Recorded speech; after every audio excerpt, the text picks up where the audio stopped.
MMDA. Yung mga kumakain, pagbigyan nyo na.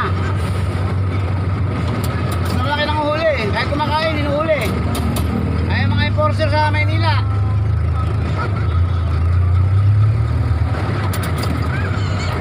Kahit kumakain, inuhuli. Yun, hindi sila nagugutom. Ayos na may manguhuli para hindi naman tayo nagkakaroon ng problema. Kasi ako, okay naman po ako. Pag mali ako, mali. Hindi ko pwede tama yung mali.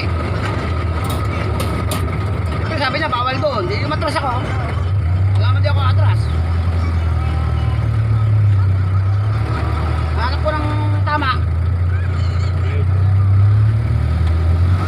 Bakit di ako mabiyahin na wala akong lisensya? May lisensya ako, lisensyado ako. Kaya nyo, tatapusin ko na lang 2027. 2027, baka hindi na ako bumiyahe. Wala ka ng Ang tropa.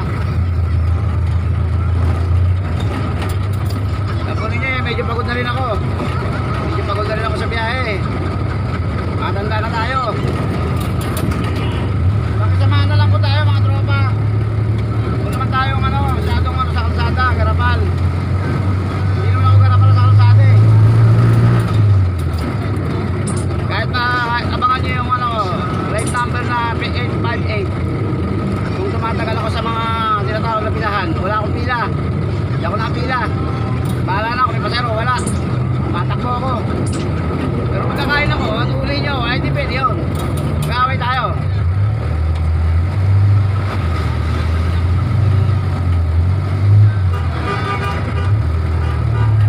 Dito tayo sa malapit na sa Vito Cruz. Wala akong naman. Matakbo ako. Ayaw ko mapagsabihan na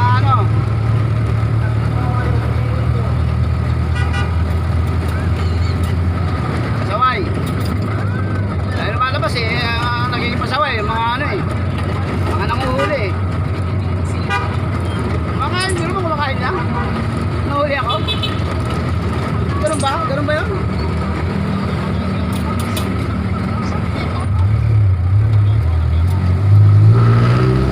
Dapat na hindi naman ako naka-double parking.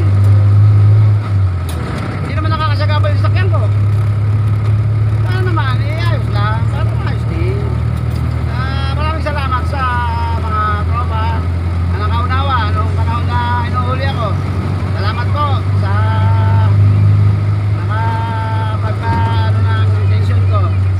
May init yung polo ko marami akong problema sir. Kasi alam niyo naman, marami ka na. Halos din ako nagpapahinga sir para lang masustento ko yung mga anak ko. Tapos mahuhuli pa ako paano naman? Paano naman buhay ko? Kaya ako, pasensyahan nyo na po ako. Medyo minsan umiinit din po ang ulo ko. Sorry po mga kuya, mga sir. Pasensya na po. I love you po sa inyo lahat. Mga enforcer at mga MMDA, LTO. Sana po maunawaan niyo po yung isang hamak lang na driver na si William Vlog.